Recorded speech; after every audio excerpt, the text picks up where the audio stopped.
Alright, this is Unit 1-4, and we'll be talking about density, accuracy, precision, and percent error. Down here is our standard for today's lesson. Here are our learning objectives. We're going to first define density, and then use the density equation to solve problems. And then we're going to define and compare accuracy and precision. So here are our essential questions. Explain which is more important, random accuracy or inaccurate precision. And then how are the particles in an object with high density different than the particles with an object with low density? So we'll think of particles in matter. So density. Well, what is density? Density is just a measurement, and what it measures is the closeness of the molecules of the substance. So the greater the density, the greater or closer the particles are. Alright, and there's an equation for it. Density equals mass over volume. Right here. Alright, and then you can remember this triangle from physical science probably. And how the triangle works is the one you're trying to figure out, so let's say I'm trying to figure out density, you cover it up, and when you cover this up, what's left is mass over volume. So that's how you can find density. Alright, well, if you're trying to find mass, you cover up the mass, and then it's density times volume.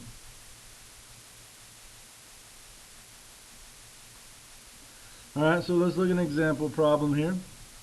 A piece of aluminum has a mass of 8.1 grams and a volume of 3 milliliters. What is the density? So the first thing we got to figure out is we got to figure out the information it gives us. There's the mass, 8.1. There's the volume, 3.0. So this is my M. This is my D. And then we got to figure out what is it asking for density. So I need to use my equation. So my equation is density equals mass divided by volume. So then from here, all I'm going to do is plug in my value. So density equals what? Well, what's my mass? We just said my mass is 8.1 grams times my volume, 3.0 milliliters. Plug that into my calculator, and I'm going to get 2.7. Now, what's my unit here going to be? Well, density is a derived unit. It means it has more than one. It's going to be my mass unit, which is grams, divided by my volume unit, which is milliliters. So I have to write out the units like this. Grams per milliliter or grams over a milliliter. Now let's try one more together.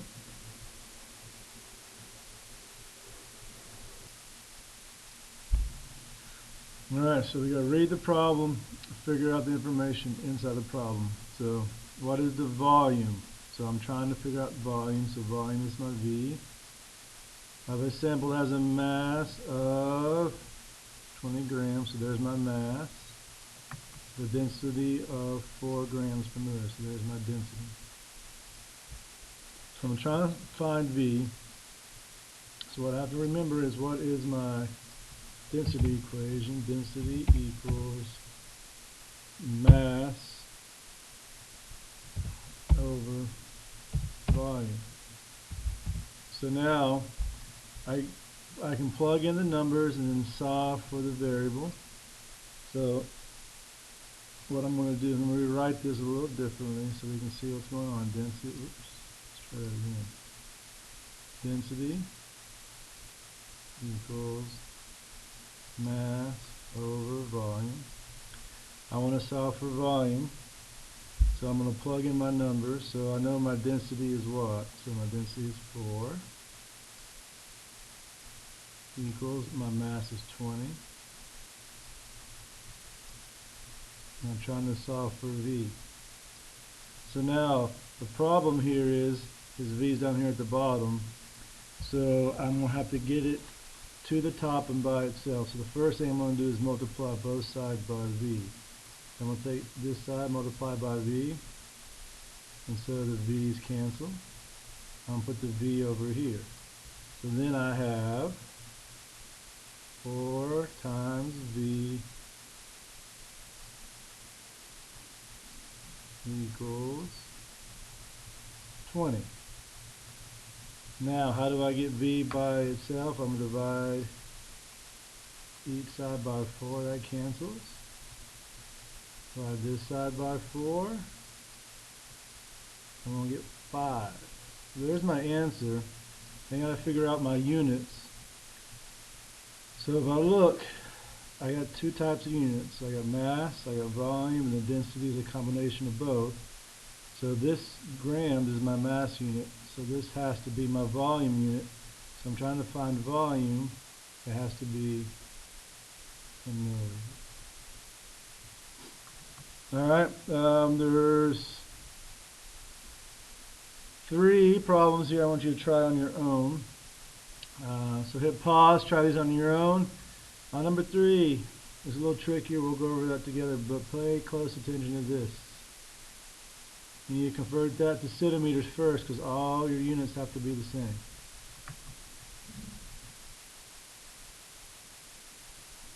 Alright, so those are the answers. Check your work. See how you did. Alright, I'm going to take a look at 3 together. Alright, so I gave you the hint here is we're trying to find the volume of a rectangle. So the length, rectangular prism, length times width times height. Alright, this is in centimeters, this is in centimeters, so this has to also be in centimeters. So you gotta ask yourself, how do I convert micro to centi? And so I'm gonna have to figure out, I'm gonna move the decimal 4 places. 1, 2, 3, 4. So I run out of room. I gotta add 2 zeros. So this is the same thing as 0.0011 centimeters. Alright, so then to find the volume, I'm going to take these 3 numbers, all in centimeters, and multiply them together.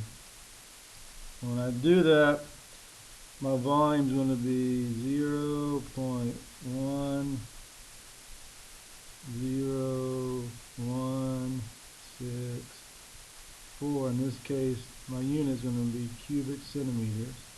That's my volume. If I read up here, I'm trying to find the mass.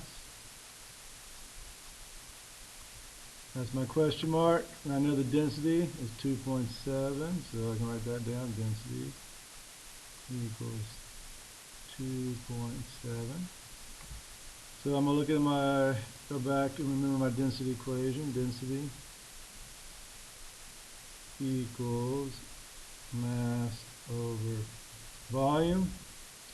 So I want to plug in the numbers. My density is 2.7. I'm looking for my mass. My volume I figured out is 0.10164. So to solve for mass, I'm going to multiply this number, my volume times my density, and that's where I come up with 0.27. So that's my number. What's my unit going to be? Well, density is grams per mil, so my mass is going to be grams. Alright, and the other important thing, some of you might have noticed that my volume over here is in cubic centimeters, but then my volume up here is in milliliters. Cubic centimeters is exactly the same thing as milliliters. So these are the same thing. So when I see them, I can interchange them. All right, let's talk about accuracy and precision. So, definition, accuracy is how close you are to the correct answer. And we're talking about measured values here, or calculated values. When you measure or calculate something, how close are you to getting the right answer? Precision is how close your measurements are to one another, or how repeatable your answers are. All right, so how consistent are your calculations and answers? All right, they're totally two different things. All right, this is how close you are to the right answer. This is how consistent you are. Now, you want to be both precise and accurate. All right, but precision is more important than just random accuracy. So look at this bullseye. All right, we're trying to hit the center of the bullseye. So the red is definitely more accurate. This would be accuracy. But the blue over here is precision. This is much closer together. So if I were shooting bullets or arrows at this bullseye, yes, I'm closer, but if you look, I'm missing in all different directions. I'm up, I'm down, I'm left and right. All these are closer together, so all I have to do is figure out my sight, and then I can move this down to be both accurate. Here, I'm not sure how I'm missing. I'm missing sometimes up, sometimes down. So this is too random. We want precision, and even if we're way off, we can figure out how to take that precision and recalibrate it. So let's look at these examples here. Now we got two students doing a density lab. You got student A, student B. We're trying to find the density 10. So the correct answer, or theoretical answer, you should get is 7.3. So if you look at these students, all right, this student A actually got the answer right one time, 7.3. All right, but he's, if you look at his answers, some are much higher, some are much lower. He's correct one time, but he's very random. If you look at student B, all right, his answers are not correct as far as 7.3. They're way off. But if you look at his, he actually repeated himself a couple times, and his answers are much closer together. So this is much better precision. Okay. This, even though he was accurate, this is random accuracy. All right. So if I were to grade the students, all right, on a lab, this student has better precision. That's what we want. Obviously, he's making a mistake, but we can figure out that mistake and correct it to where this student is more lucky. He just happened to get the right answer once. But his answers are all over the place. So one way that we can calculate accuracy is percent error. All right, so here's the percent error equation. When we say theoretical, we're talking about the correct answer.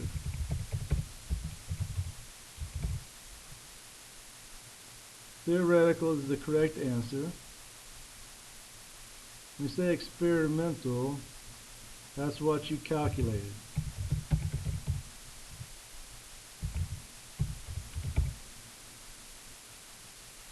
Now this is your calculated answer. Alright, and so here's the equation. You'll take the correct answer minus what you calculated divided by the correct answer again times 100. Now what you got to pay close attention to is these bars right here. Mean absolute value. So that means you can never get a negative percent error. Never get a negative percent error. So if you ever get a negative percent error, just get rid of the negative. Alright, so this is not too hard. So just remember, theoretical correct, this experimental. So here we go. We have a student 1 calculated the density of aluminum 3 times. There's just 3 answers. The correct answer, or the theoretical answer, alright, is going to be 2.7.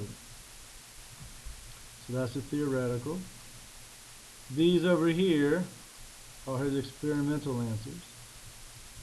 So what we're going to do is simply plug these numbers into the equation up here. So I'm going to do the first one together, and then I want you guys to try these other ones. This is not too terribly difficult. Alright, so the theoretical answer is 2.7. What I want to actually get the first time is 2.74.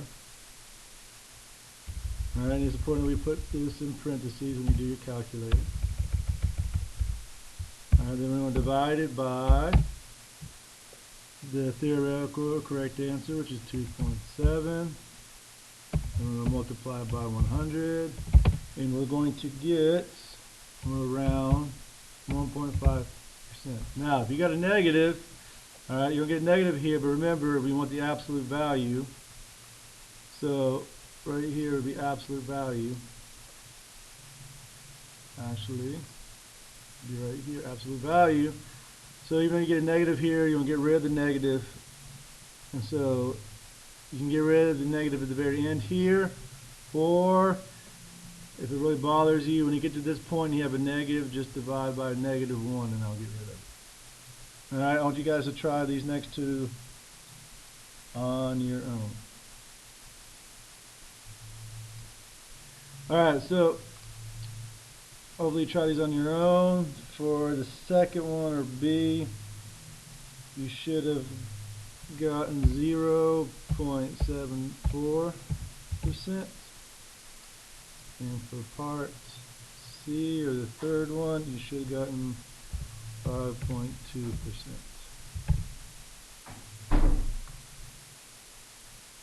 Alright, I want you to try this one on your own as well and see what you get. So hit pause and try this one. What's tricky about here is understanding, once again, which is a theoretical and which one is experimental. So theoretical is what is the correct answer. That would be the 89.4. The experimental, or the one that you calculated, is 90.1. So plug those in and see what you get. Alright, so for this one, here's the work, here's the answer.